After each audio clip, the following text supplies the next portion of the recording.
Hello, today we are going to discuss friend new topic which is differentiability, है ना। जैसे अपन ने लास्ट क्लासेस के अंदर एक कंटिन्यूटी चैप्टर डिस्कस किया था, उसके अंदर हमने क्या क्या चीज डिस्कस की थी।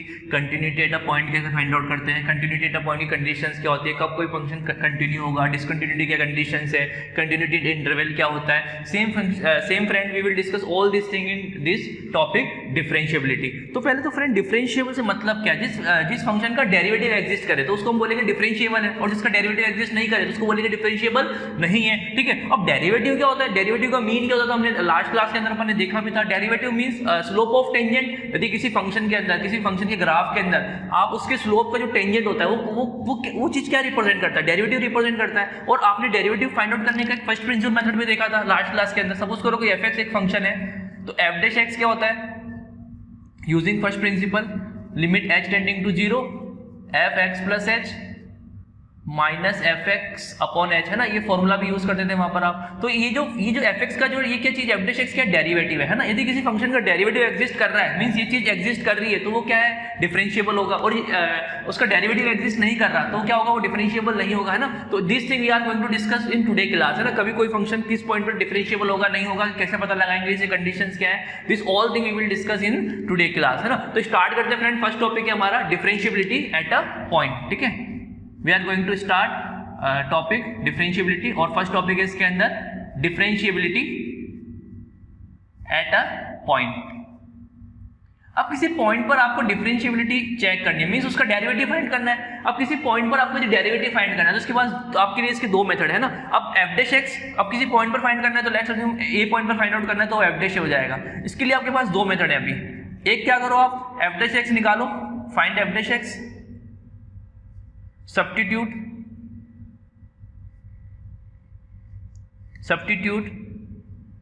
x इक्वल टू a, है ना। f'(x) निकाल के x इक्वल टू सब्स्टिट्यूट कर दो, या you can use this formula, है ना। Use f'(x) equal to limit, first principle कहते हैं इसको, है ना। First principle derivative find out करना, f(x + h minus f(x) upon h। ठीक है, और देन इसके बाद अगर स्टेप 2 क्या हो जाएगा, substitute x equal to a, तो यू विल गेट f' आ जाएगा ना, f' आ जाएगा। ठीक है, f' आ जाएगा यहाँ से आपके पास, है ना। जो भी आ रहा होगा वो आपके पास निकल के आ जाएगा f'। जैसे फॉर एग्जांपल मैं बातें करूँ, for example f(x) equal to sin x, find f'(0). ठीक है, तो एक तरीका तो ये है कि आप क्या करो, सीधा f'(x) निकाल लो, है ना। f'(x) क्या आ जाएगा यहाँ से, cos x, sin x का डेरिवेटिव cos x, और f'(0) क्या आ जाएगा, पुट सब्स्टिट्यूट कर दो x इक्वल टू 0, तो ये 1 आ जाएगा। Similarly you can use this method, तो यहाँ से क्या आ जाएगा आपके पास, f'(0) पुट कर दिया ना, x की जगह 0 पुट कर दिया फॉर्मूले में, तो आ जाएगा limit h tending to 0 f(0 + h minus f(0) upon h। From here you will get f(0 + h), f(x) क्या यहाँ पर sin x, तो f(0 + h) क्या हो जाएगा यहाँ पर, sin h हो जाएगा ये। ठीक है, sin h, f(0) sin 0 0 upon h। अब sin h अपॉन h क्या होता है, 1 होता है, तो ये 1 आ गया ना, 1 आ रहा है यहाँ से, 1 आ रहा है। ठीक है, तो आप ये से डेरिवेटिव फाइंड आउट कर लेते थे 11th क्लास के अंदर। बट फ्रेंड 12th क्लास में सबसे पहला जो टॉपिक आप डिफरेंट डिस्कस करने जा रहे हो वो ये है, क्या ऑलवेज आप डेरिवेटिव फाइंड आउट कर सकते हो किसी भी पॉइंट के ऊपर। मेरा क्वेश्चन है, क्या ऑलवेज डेरिवेटिव फाइंड आउट किया जा सकता है किसी भी पॉइंट पर, किसी भी फंक्शन के लिए। क्या किसी भी फंक्शन के लिए किसी भी पॉइंट पर डेरिवेटिव फाइंड आउट किया जा सकता है क्या, फ्रेंड नहीं किया जा सकता। इसके लिए जैसे फॉर एग्जाम्पल मैं देता हूँ आपको, f(x) equal to mod x at x equal to 0 find f'(x), है ना। मींस आपको f'(0) निकालना है। एक्चुअली में क्या कहना चाह रहा है, f'(0) फाइंड आउट करो। तो फ्रेंड यहाँ पर आप इसका एक बार फोटो देखो, शक्ल देखो कैसी होती है mod x की। mod x की शक्ल देखो कैसी होती है, इस तरीके की होती है। ठीक है, ये mod x की शक्ल है। अब आप देखो 0 पर, देखो क्या है, 0 पर आप डेरिवेटिव फाइंड आउट नहीं कर सकते। क्यों नहीं कर सकते, क्योंकि डेरिवेटिव होता क्या है, उस पॉइंट पर उसके टेंजेंट का स्लोप। अब देखो ड्यूटी यहाँ पर शार्प टर्न है, ड्यूटी यहाँ पर शार्प टर्न है, यहाँ पर आप कई सारी टेंजेंट ड्रॉ कर सकते हो। ठीक है, कई सारी इनफाइनाइट टेंजेंट ड्रॉ कर सकते हो, है ना। Here we can draw infinite tangents at x equal to 0। ठीक है, this implies f'(0) not exist, है ना। तो फ्रेंड यहाँ से हमारे पास एक कंडीशन निकल के आ रही है कि सर ऑलवेज तो किसी भी पॉइंट पर हर फंक्शन के लिए डेरिवेटिव होना जरूरी नहीं है। तो वो कंडीशन क्या निकलेगी, पहले तो मैंने एग्जांपल दे दिया कि हर फंक्शन किसी भी पॉइंट पर डेरिवेटिव इसका डेरिवेटिव फाइंड आउट किया जा सकता हो, ऐसा मस्ट नहीं है ना। ये फॉर एग्जांपल ये एक सिचुएशन है, ठीक है। अब उसकी कंडीशन क्या है कि कब वो एग्जिस्ट करेगा कब नहीं करेगा उसको अपन आगे डिस्कस करते हैं, ठीक है। तो नेक्स्ट टॉपिक है अपना condition to existence of differentiable, है ना, कि कोई फंक्शन का डिफरेंशिएबल होने के लिए कंडीशंस क्या होगी, ठीक है। Now we have taken revision of class 11 जिसमें हमने डेरिवेटिव देखा था कैसे फाइंड आउट करते हैं। बट वहाँ प्रॉब्लम क्या थी फ्रेंड, हम ये नहीं पता कर पाते थे कि हाँ फंक्शन का डेरिवेटिव ऑलवेज फाइंड आउट कर सकते हो या नहीं कर सकते हो। In next we are going to discuss friend conditions, है ना। कंडीशंस क्या है यहाँ पर कि आप डेरिवेटिव फाइंड आउट कर पाओगे नहीं कर पाओगे, है ना। फंक्शन डिफरेंशिएबल होगा नहीं होगा, तो इसकी कंडीशंस क्या है, ठीक है। इसकी कंडीशन समझने के लिए, है ना, अपन एक ग्राफ से इसको समझते हैं ना, ठीक है। एक ग्राफ में ड्रॉ करने जा रहा हूँ, उसके थ्रू अपन कंडीशन समझते हैं कि उसका फंक्शन का जो डेरिवेटिव वो एग्जिस्ट करेगा नहीं करेगा, ठीक है। तो लेट्स अज्यूम कोई ग्राफ है y इक्वल टू fx का, y इक्वल टू fx का कोई कर्व है ये, ठीक है। यहाँ पर कोई पॉइंट है c, ठीक है, और एक ये सीकेंड है इस तरीके से। Let's assume it is AD और एक और CD और एक और सीकेंड है यहाँ पर इस तरीके से, ठीक है। इसको नाम दे देते हैं हम, इसको इस पॉइंट को D बोला, इसको A बोल दो, इसको B बोल दो, ठीक है। एक सेकंड है AD, एक सेकंड है AB, है ना। अब ये पॉइंट C है, इसे कॉरेस्पॉन्डिंग फंक्शन की वैल्यू FC होगी, ठीक है। मतलब ये पॉइंट के कोऑर्डिनेट क्या हो गया C, FC। सिमिलरली ये पॉइंट है ना इतना दूर में नहीं है, ये मैंने समझाने के लिए, क्योंकि सेकंड आपको दिखेगा नहीं, वो ये पॉइंट बहुत पास में है। वैसे इस ग्राफ के अंदर ये पॉइंट इसके जस्ट पास में है, मतलब ये वाला पॉइंट कौन सा है इसके यहाँ पर C माइनस H, C में बहुत हल्का सा चेंजेस करके पीछे आया हूँ। सिमिलरली ये पॉइंट क्या कौन सा है C प्लस H, है ना, बहुत छोटा सा चेंज हुआ है, लेकिन आपकी सेकंड में आपको डिफरेंस दिखेगा नहीं एक्चुअली। तो वो पॉइंट मैंने बहुत थोड़ा सा दूर दिखाया है ग्राफ में, ताकि आपको क्लियरली विजिबल हो सके चीजें। अब इस पॉइंट के कोऑर्डिनेट क्या होंगे C plus H, f of C plus H। Similarly इस पॉइंट के कोऑर्डिनेट क्या होंगे C minus H, f of C minus H, है ना। y कोऑर्डिनेट इनपुट पुट कर दोगे तो y कोऑर्डिनेट आ जाएगा आपके पास। अच्छा स्लोप सेकंड AC का स्लोप क्या होगा, सेकंड AB का स्लोप, सॉरी सेकंड AB, है ना। तो स्लोप इसका यदि सेकंड AB का स्लोप यदि m1 है तो m1 की वैल्यू क्या हो जाएगी फ्रेंड यहाँ से FC y2 minus y1 upon x2 minus x1। यहाँ से क्या आ जाएगा ये C माइनस H, तो इसको सॉल्व करोगे तो कितना आ जाएगा ये FC minus H upon cancel out होकर H आ जाएगा। सिमिलरली सेकंड AD का स्लोप यदि m2 है तो m2 क्या हो जाएगा आपके पास यहाँ से y2 minus y1 FC plus H minus FC upon C plus H minus C। From here you will gate FC plus H minus FC upon C आ जाएगा, ठीक है, अपॉन H आ जाएगा, सॉरी, है ना। ये C से C कैंसिल आउट हो जाएगा, अपॉन में क्या आ जाएगा H आ जाएगा, है ना, H आ जाएगा। यहाँ पे भी FC minus H upon H, यहाँ पर FC plus H minus FC upon H। अब फ्रेंड देखो एक कॉन्सेप्ट है ना, यहाँ पर कॉन्सेप्ट क्या है, मैं कंडीशन ले रहा हूँ if H tend to 0, H 0 की ओर जा रहा है, H बहुत छोटी क्वांटिटी है, बहुत छोटी क्वांटिटी है। तो फ्रेंड ये जो चीज होगी ना, ये जो सेकंड का स्लोप, जब H बहुत 0 की ओर जा रहा है तो ये जो सेकंड का स्लोप नहीं रहेगा, किसका स्लोप बन जाएगा, एक टेंजेंट का स्लोप भी बन जाएगा C पॉइंट पर, है ना। क्योंकि H टेंडिंग टू 0 है तो मतलब ये दोनों पॉइंट किसकी ओर आ रहे हैं, C की ओर आ रहे हैं। तो जो C पर जो टेंजेंट है उसका स्लोप किसके इक्वल हो जाएगा, इन दोनों के इक्वल हो जाएगा, है ना। तो f डैश C की वैल्यू किसके इक्वल हो जाएगी, यहाँ पर लिमिट, पहले कंडीशन लगाइए यहाँ पर H tending to 0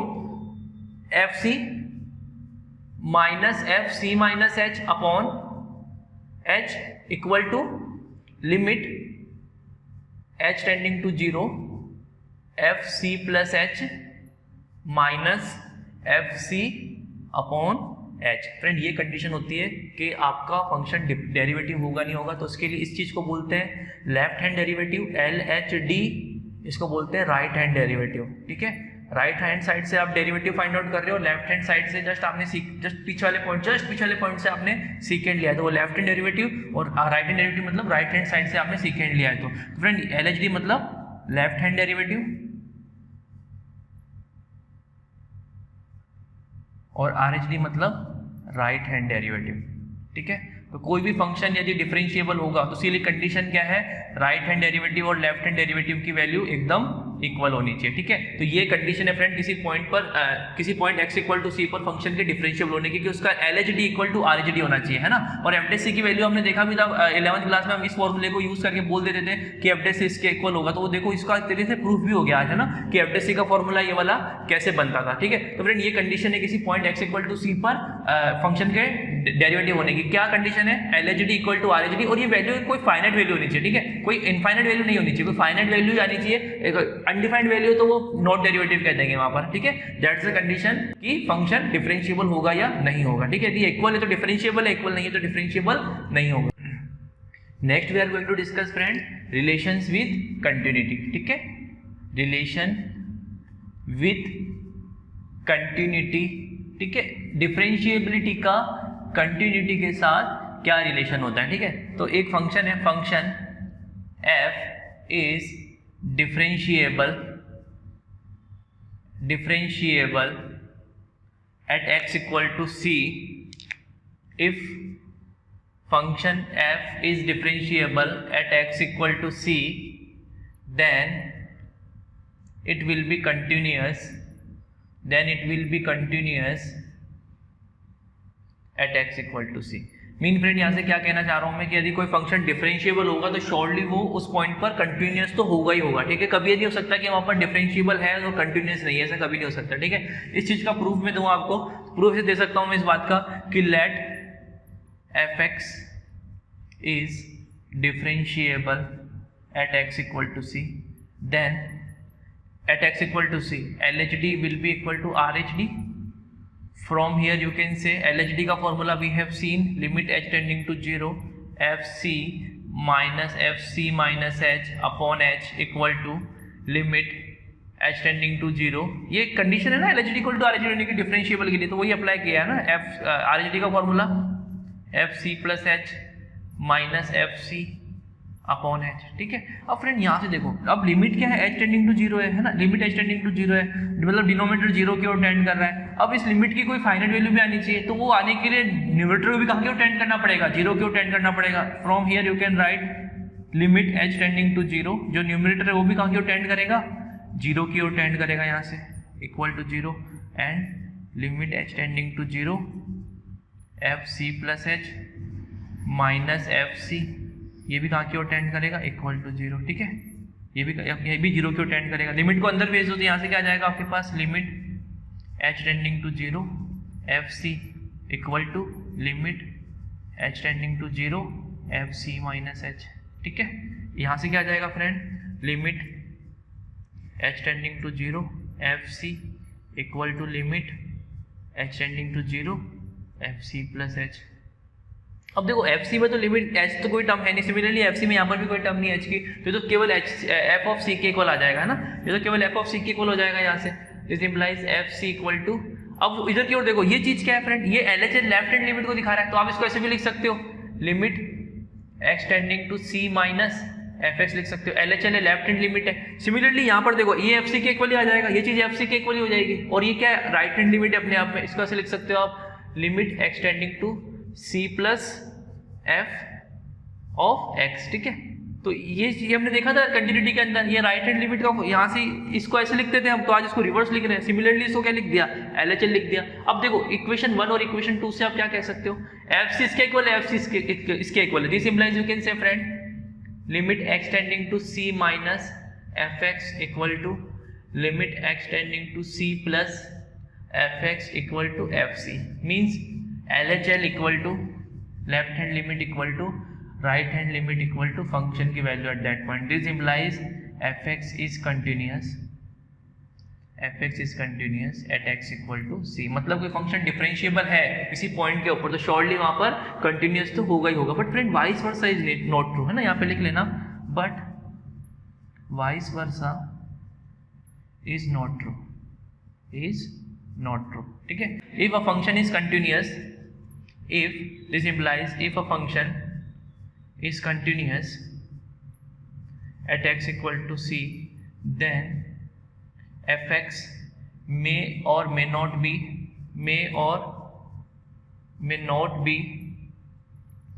differentiable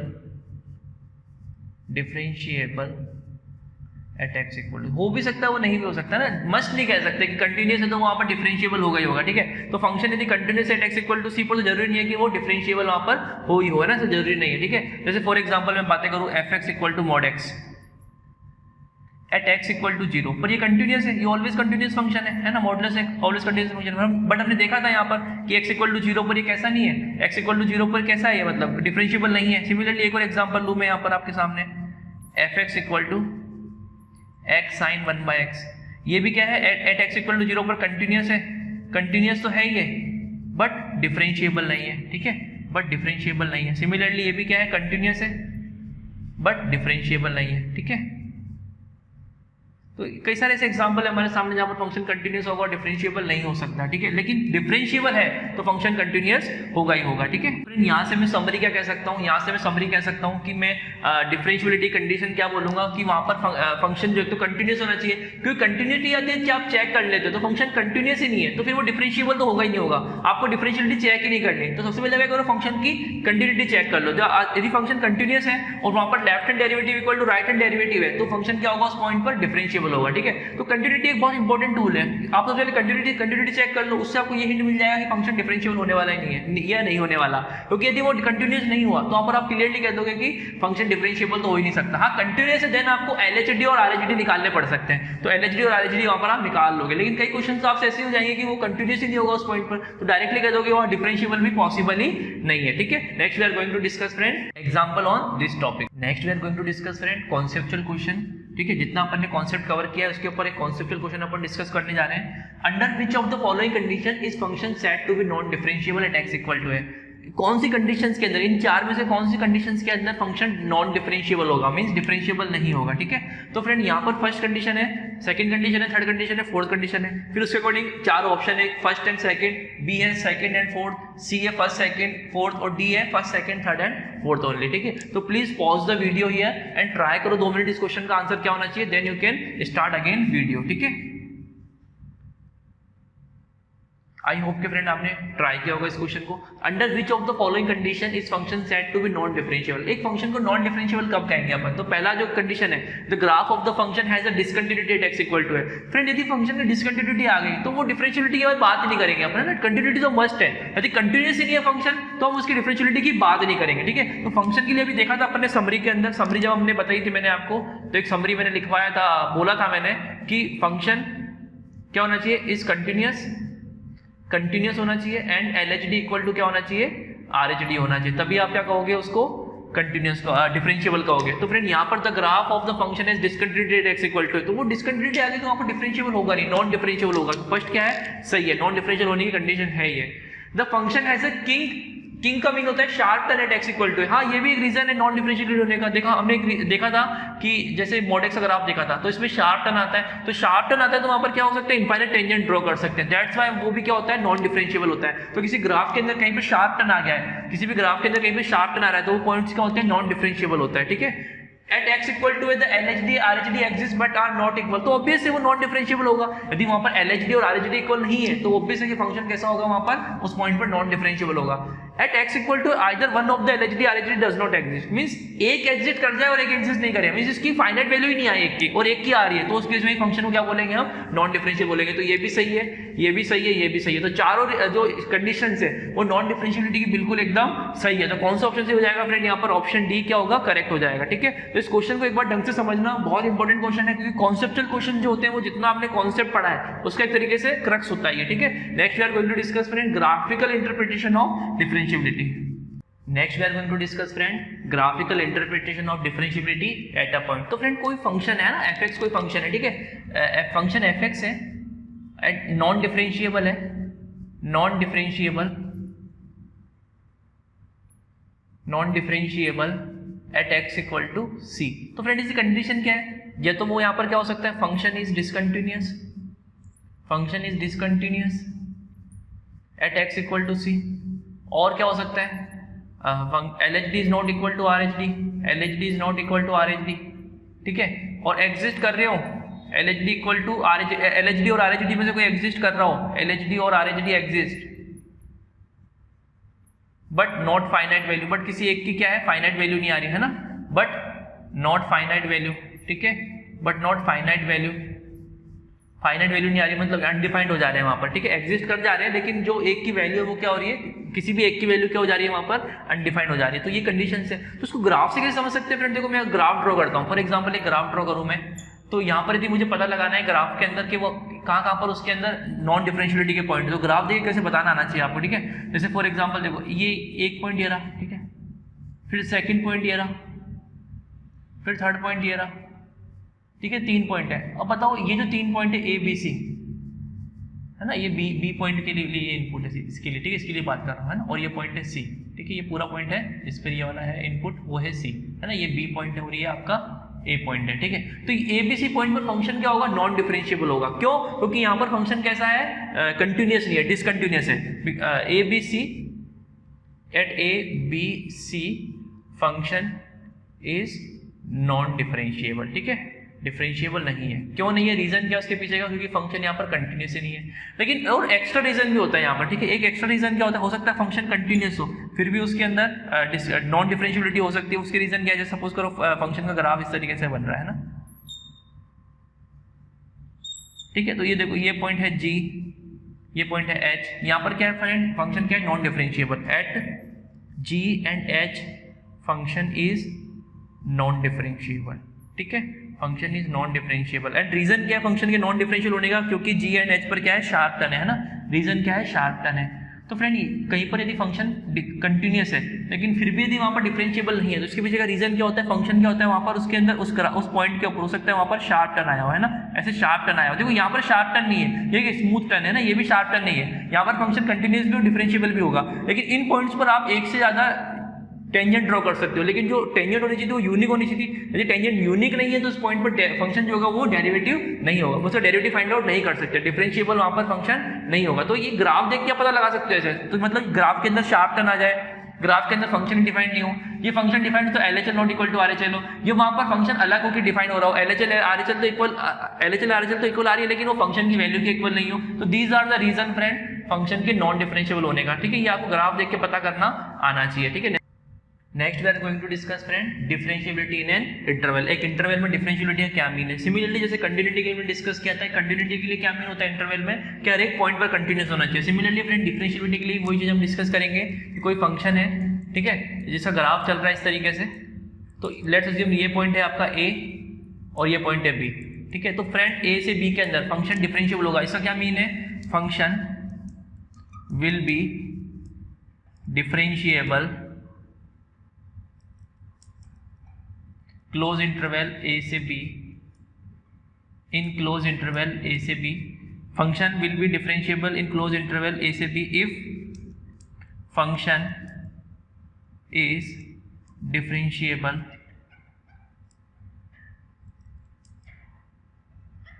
at x equal to c where for all c belongs to close interval A से B, है ना। मतलब कहने के जा रहे फ्रेंड यहाँ पर कि जितने पॉइंट है ना इस इंटरवल के अंदर, उतने सभी पॉइंट के ऊपर फंक्शन क्या होना चाहिए, आपका डिफरेंशिएबल होना चाहिए। Function will be differentiable in close interval A से B if a function is differentiable at x equal to c where for all c belongs to A से B। इसका मतलब है कि फंक्शन जितने पॉइंट के ऊपर, यहाँ जितने भी पॉइंट है यहाँ पर, जैसे C1 C2 C3 जितने पॉइंट है सब पर फंक्शन क्या होना चाहिए, डिफरेंशिएबल होना चाहिए। तब जाके हम क्या कहेंगे, फंक्शन डिफरेंशिएबल है पूरे क्लोज इंटरवल में। और फिर क्लोज इंटरवल है तो चार तरह की सिचुएशन हो सकती है यहाँ पर, इंटरवल के ऊपर चार तरह की सिचुएशन हो सकती है। हो सकता है इंटरवल ऐसे हो सकता है इंटरवल ऐसे हो सकता है इंटरवल ऐसे हो, ये हो सकता है दोनों पे क्लोज इंटरवल हो, है ना। फर्स्ट कंडीशन में ओपन इंटरवल, सेकंड में A पर स्क्वायर B पर राउंड, थर्ड में A पर राउंड B पर स्क्वायर, और फोर्थ में A और B क्या है, क्लोज इंटरवल के अंदर। तो एक एक सिचुएशन के अंदर डिस्कस करते हैं इस इंटरवल में कब कहेंगे हम, है ना। जैसे केस 1 को डिस्कस करते हैं, ओपन इंटरवल में कब कहेंगे फंक्शन डिफरेंशिएबल होगा। तो इसके लिए क्या करना पड़ेगा, आपको कंटिन्यूटी चेक करनी है। पहले तो function is continuous in open interval ऐसे भी। यदि ये चीज नहीं है तो आगे चेक करने का मतलब ही नहीं है। तो फंक्शन कंटिन्यूस चेक करो, यदि है तो फिर इसका क्या चेक करना है, ईच पॉइंट पर LHD, कोई एक जनरल पॉइंट ले लो, उस पर क्या होना चाहिए, LHD इक्वल टू RHD होना चाहिए ना। एक जनरल पॉइंट ले लो तो वो जनरल पॉइंट क्या होगा, सभी पॉइंट को कंसीडर कर लिया जाएगा। ये दोनों कंडीशन सेटिस्फाई हो रही है तो function will be differentiable in open interval a से बी, है ना। तो ये फर्स्ट सिचुएशन की बातें करी थी जब ग्राफ के अंदर क्या है, जैसे ये ए से बी के अंदर ग्राफ चल रहा है ना, तो ये वाला पॉइंट क्या, ये भी इंक्लूड नहीं है, ये भी इंक्लूड नहीं है, ठीक है। ए पॉइंट भी इंक्लूड नहीं है और बी पॉइंट भी आपका इंक्लूड नहीं है। केस 2 लेते हैं, केस सेकंड लेते हैं। इसके अंदर क्या है फ्रेंड, ए पॉइंट इंक्लूड कर लेते हैं और बी पॉइंट को आज भी इंक्लूड नहीं करते हैं ना। ए पॉइंट को इंक्लूड कर लेते हैं, तो ये फिल सर्कल बना दिया मैंने यहाँ पर, और बी पर आज भी एम्प्टी सर्कल बना रहा हूँ, ठीक है। मतलब मैं इस इंटरवल की बात कर रहा हूँ। तो इसमें क्या करना है आपको, इसमें आपको जो आपने चेक करना है, अब इसमें चेक करना है तो आपको केस 1 तो रिपीट करना ही है, ठीक है। तो जब आप चेक कर रहे हो इस इंटरवल के अंदर ए बी पर राउंड है और ए पर स्क्वायर ब्रैकेट है, तो इसमें क्या करना है आपको, जो काम केस 1 में किया वो तो रिपीट करना है ना, जो काम केस 1 में किया वो तो करना ही है, प्लस एक्स्ट्रा काम क्या करना है यहाँ पर। अब ए पॉइंट को इंक्लूड कर लिया, एक एंड पॉइंट आ गया, तो केवल ए पर क्या करना है आपको, राइट हैंड डेरिवेटिव निकालना है, क्योंकि एलएचडी की बातें नहीं करेंगे ए पर, तो आपको क्या करना है यहाँ पर राइट हैंड डेरिवेटिव निकालना है। और इसकी वैल्यू कैसे होनी चाहिए, फाइनाइट वैल्यू होनी चाहिए, ठीक है। यदि इसकी कोई वैल्यू फाइनाइट वैल्यू आ रही है तो फंक्शन क्या होगा, डिफरेंशिएबल होगा क्लोज स्क्वायर ब्रैकेट ए से राउंड ब्रैकेट बी के अंदर, ठीक है। तो यहाँ पर एक्स्ट्रा काम का क्या हो गया आपका, at x equal to A you will find out right hand derivative, ठीक है। केस 3 की बातें करते हैं। केस 3 में क्या है फ्रेंड, ए को इंक्लूड नहीं करते, बी को इंक्लूड कर लेते हैं, मतलब इस टाइप का ग्राफ बन रहा होगा कुछ,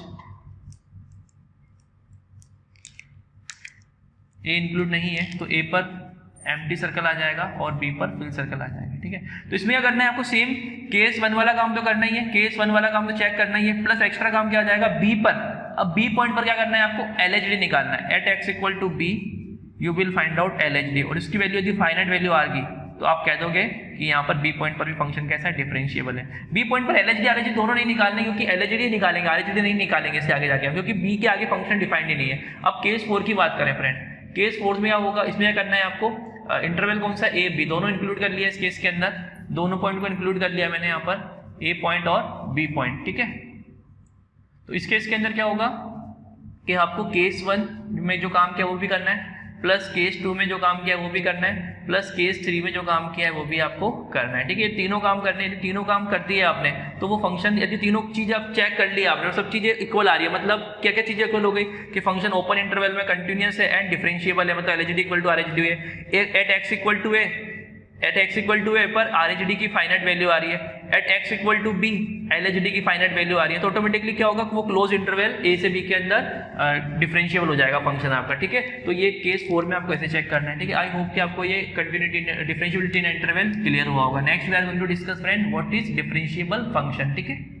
next we are going to discuss friend definition of differentiable function. जैसे अपन ने कंटीन्यूअस फंक्शन की डेफिनेशन डिस्कस किया था, कंटीन्यूअस फंक्शन की डेफिनेशन क्या होता है, a function will be continuous function if it is continuous in at all points in it is domain. Similarly friend a function fx will be differentiable function if fx is differentiable for all points in its domain, ठीक है। एक domain, अपने domain के अंदर सभी points पर differentiable है तो फंक्शन कैसा हो जाएगा, डिफरेंशिएबल फंक्शन हो जाएगा। फॉर एग्जांपल इसके अंदर लिख सकते हो जो फंक्शन ऑलवेज डिफरेंशिएबल है, पॉलिनोमियल फंक्शन और trigonometric functions are always differentiable function, और you can say log function, logarithmic function, exponential function, these functions are always differentiable function, rational function we can say, है ना, rational function, denominator not equal to 0 होना चाहिए बस। जैसे for example show that fx equal to sin x is always differentiable। तो friend कैसे करेंगे इसको, प्रूफ कैसे करेंगे, डोमेन के अंदर एक जनरल एक पॉइंट ले लो, let c belongs to domain of sin x which is real number and we know sin x is always continuous function, तो ऑलवेज कंटिन्यूस तो है, ठीक है। अब आपको एलएचडी और आरएचडी निकालना पड़ेगा। We know sin x is always continuous function, ठीक है, ऑलवेज कंटिन्यूस फंक्शन है। तो अब आपको एलएचडी और आरएचडी निकाल के दिखाना पड़ेगा सी पॉइंट के ऊपर, ठीक है। सी क्या है, आर क्या है, यहाँ पर डोमेन क्या है फंक्शन का, जो आर है क्या है, डोमेन है फंक्शन का, है ना। रियल नंबर क्या है, डोमेन होता है साइन एक्स का। अब आपको क्या लाके दिखाना पड़ेगा, यहाँ पर एलएचडी इक्वल टू आरएचडी आ रहा है नहीं आ रहा है, क्योंकि आपको यदि प्रूव करना है कि ये डिफरेंशिएबल ऑलवेज। तो एलएचडी के लिए क्या फॉर्मूला होता है फ्रेंड, एलएचडी कैसे निकालते हैं, at x equal to c point पर equal to limit h tending to 0 f c minus h upon h आ जाएगा, ठीक है। इसको सॉल्व करोगे तो यहाँ से limit h tending to 0 f से किसके इक्वल है, यहाँ पर साइन सी के इक्वल हो जाएगा, एफ एक्स साइन एक्स है तो एफ सी साइन सी हो जाएगा minus sine c minus h upon h. इस लिमिट को कैसे सॉल्व कर सकते हो, sine c minus sine d का फॉर्मूला अप्लाई कर दो। Sine c minus sine d क्या होता है, 2 cos c plus d by 2 cos c plus c minus c plus c 2c minus h by 2, ठीक है। और क्या आ जाएगा 2 cos c plus d by 2 sine c minus d by 2, तो c minus c plus h by 2 आ जाएगा, ठीक है। यहाँ से अपॉन एच पूरे के नीचे है ना। अब फ्रेंड यहाँ से क्या लिख सकते हो आप, limit h tending to 0 cos, इसको क्या लिख सकते हो c minus h by 2 sine h by 2। अब ये जो 2 है इसको नीचे ले जाकर लिख सकते हो, इस h के नीचे ले जाकर लिख सकते हो h बाई 2। अब ये जो है ये sine theta upon theta form बन गया, लिमिट h टेंडिंग टू 0 पर, तो इसकी वैल्यू तो 1 हो जाएगी। Similarly h apply limit apply करोगे जब ये तो 1 हो जाएगा, और ये क्या यहाँ से क्या जाएगा, केवल cos c के इक्वल आ जाएगा, ठीक है। Similarly when we will find out RH D, तो क्या फॉर्मूला अप्लाई करोगे at x equal to c पर, limit h tending to 0 f c plus h minus f c upon h. F c plus h बोले तो limit h tending to 0 f c plus h बोले तो sine c plus h minus sine c upon h. Similarly इस limit को solve करोगे sign c minus sine D लगा के, तो क्या आ जाएगा आपके पास अगेन कॉस सी आ जाएगा, ठीक है। तो यहाँ से आप कह सकते हो sine f x equal to sine x is differentiable, f x equal to sine x is differentiable function, ठीक है। आई होप कि आपको क्लियर होगा फ्रेंड। इस टॉपिक के ऊपर डिफरेंशियलिटी के ऊपर अपन इन क्लास एक्सरसाइज डिस्कस नहीं करेंगे, क्योंकि केवल मात्र 2 क्वेश्चन है एनसीईआरटी के अंदर। 5.2 एक्सरसाइज में जो लास्ट के 2 क्वेश्चन है वो ही 2 क्वेश्चन है डिफरेंशियलिटी के ऊपर पूरे एनसीईआरटी के अंदर। बट जेई के पॉइंट ऑफ व्यू से काफी इंपॉर्टेंट टॉपिक है, तो अपन डीपीपी के ऊपर जरूर डिस्कस करेंगे। बट इन क्लास एक्सरसाइज हम डिस्कस नहीं करेंगे, क्योंकि जो 2 क्वेश्चन है उसमें से एक तो मॉड के ऊपर, जो कि हम पहले देख चुके हैं कि उस पर एलएचडी और आरएचडी इक्वल आता है, और एक ग्रेटेस्ट मेजर फंक्शन के ऊपर जो कंटिन्यूस नहीं, तो वहाँ पर डिफरेंशिएबल तो की बातें ही नहीं करेंगे, ठीक है। तो next class will discuss DPP on this topic. Thank you class.